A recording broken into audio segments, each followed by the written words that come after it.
First எல்லாத்துக்கும் வணக்கம். இங்கே நிறையா பேர்த்தோட ஸ்டோரி கேட்கும்போது பயங்கர இன்ஸ்பைரிங்காக இருக்குது. நம்ம என்னடா இவ்வளோ கஷ்டப்பட்டு அவங்க படித்து நம்ம ரேங்க் வாங்கும்போது நம்ம ரொம்ப ஈஸியாக வந்துட்டோமோ அப்படின்ற மாதிரி எனக்கு தோணுச்சு. ஏன்னா வீட்டில் நல்லாவே சப்போர்ட் பண்ணாங்க பேரண்ட்ஸ். ஃபஸ்ட்டு ஃபினான்ஷியலாகவும் சரி, மாரலாகவும் சரி, எமோஷ்னலாக பயங்கரமாக சப்போர்ட் பண்ணாங்க. ஃபஸ்ட்டு வந்து நான் சென்னையில் வந்து ஒரு அகாடமியில் தான் போய் ஜாயின் பண்ணேன். ஒரு 6 மந்த்ஸ் கூட இல்லை, ஒரு 5 மந்த்ஸ் இருக்கும்போதே வந்து கொரோனா வந்துருச்சு. அப்படியே லாக்டவுனில் வீட்டில் உட்காந்தாச்சு.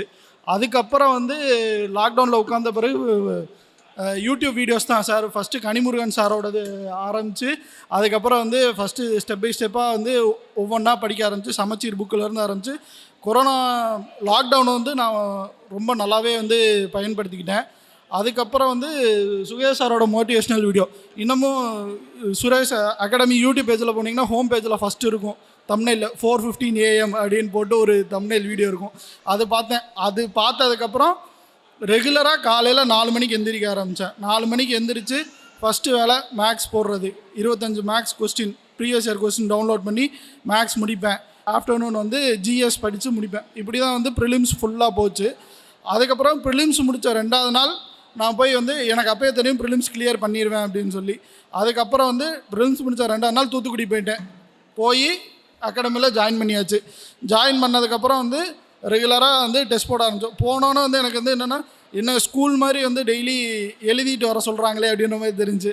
அப்புறம் கனிமுருகன் சார் இதில் சொன்னார், ஸ்கூல் மென்டாலிட்டிக்கு மாறிடுங்க நீங்கள். ஆன்சர் ரைட்டிங் வந்து ஸ்கூல் மென்டாலிட்டிக்கு போனால் தான் உங்களால் ஆன்சரே எழுத முடியும், காலேஜ் மென்டாலிட்டியில் இருக்காதீங்க அப்படின்ற மாதிரி ஒரு இது சொன்னாங்க.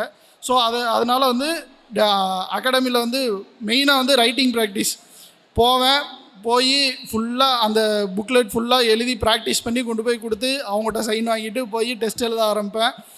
ஃபஸ்ட்டு ஒரு 2 டெஸ்ட்டு வந்து முடிக்க முடியாமல் வந்து ரீடெஸ்ட் வாங்கினேன்.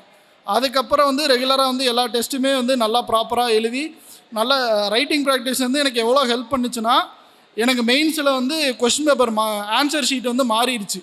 காலையில் தமிழ் குவாலிஃபைங் பேப்பர் வந்து ரோல் நம்பர் வேறு ரோல் நம்பர் வந்து ஆன்சர் ஷீட் மாறிடுச்சு.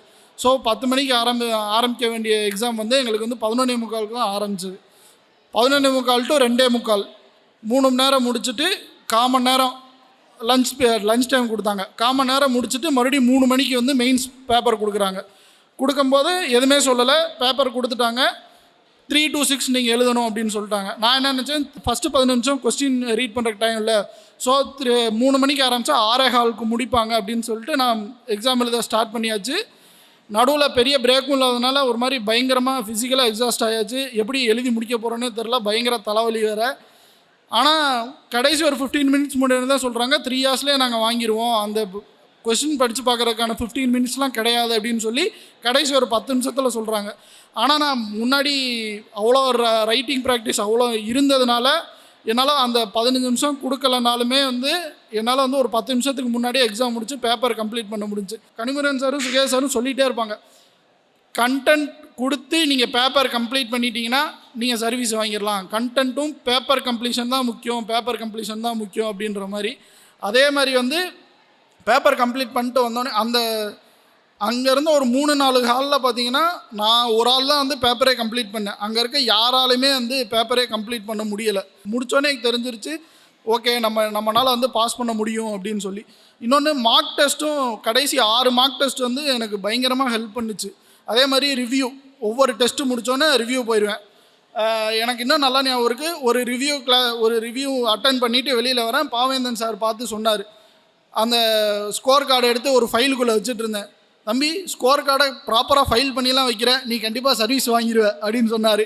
எனக்கு ரேங்க் லிஸ்ட்டு வந்தோடனே எனக்கு பாவேந்தன் சார் சொன்னதான் ஞாபகம் வந்துச்சு. இப்போ வீட்டில் சொல்கிறாங்க நீ நல்லா படித்து சர்வீஸ் வாங்கிடுவேன் அப்படின்னா ஓகே, சார் பாவேந்தன் சார் சும்மா வந்தார், பார்த்தோன்னே வந்து நீ சர்வீஸ் வாங்கிடுவடா, எனக்கு நம்பிக்கை கேடா அப்படின்னு சொல்லிட்டு போனார். அது என்ன நம்பிக்கையில் அவர் சொன்னார்னு இன்னும் எனக்கு தெரில. ஆனால் எனக்கு ரேங்க் லிஸ்ட் வந்தோடனே வந்து எனக்கு பாவேந்தன் சார் ஞாபகம் வந்தார். அன்றைக்கி அவர் எதை நினச்சி சொன்னார்னே தெரில, நம்ம ரேங்க் வாங்கிட்டோம் அப்படின்னு சொல்லி. ஸோ எல்லாத்துக்குமே நன்றி. மெயினாக வந்து சுகேஷ் சாருக்கும் கனிமுருகன் சாருக்கும் ரொம்ப நன்றி. ஒரு நாள் வந்து நான் நைட்டு 7 மணிக்கு வந்து குரூப்பில் மெசேஜ் வருது, கனிமுருகன் சார் ஃப்ரீயாக இருக்காங்க, நீங்கள் அகாடமி வந்தால் பார்க்கலாம் அப்படின்னு சொல்லி. வந்து ஒரு 7 மணி 7:30க்கு வந்தது, கிட்டத்தட்ட ஒரு 9 மணி வரைக்கும் ஒரு 4-5 பேர் உட்காந்து கிட்டத்தட்ட ஒரு 1 மணி நேரம் 1.5 மணி நேரம் சும்மா சப்ஜெக்டை பற்றி ரேண்டமாக ஏதோ கேள்வி கேட்டு எப்படியோ பேசிகிட்டு இருந்தாங்க. ஆனால் அது ஞாபகம் இருக்கான்னு தெரியல சார் உங்களுக்கு. ஆனால் வந்து ஒரு மாதிரி பிரமிப்பாக உட்காந்து பின்னாடி உட்காந்து நான் பார்த்துட்டே இருந்தேன். எல்லோரும் சார் அதை எப்படி பண்ணுறது இதை எப்படி பண்ணுறதுன்னு கேட்டாங்க. ஆனால் எனக்கு எதுவுமே இல்லை, அப்படியே சாரை உட்காந்து அப்படியே பார்த்துக்கிட்டே தான் இருந்தேன். அதெல்லாம் ஒரு பெரிய இன்ஸ்பிரேஷன் தான். அங்கே அகாடமி போனாலே வந்து ஒரு மாதிரி பயங்கர பாசிட்டிவ் வைபாக தான் இருந்துச்சுன்னு வச்சுக்கோங்களேன். So thank you. ஸோ ரொம்ப தேங்க்யூ சார்.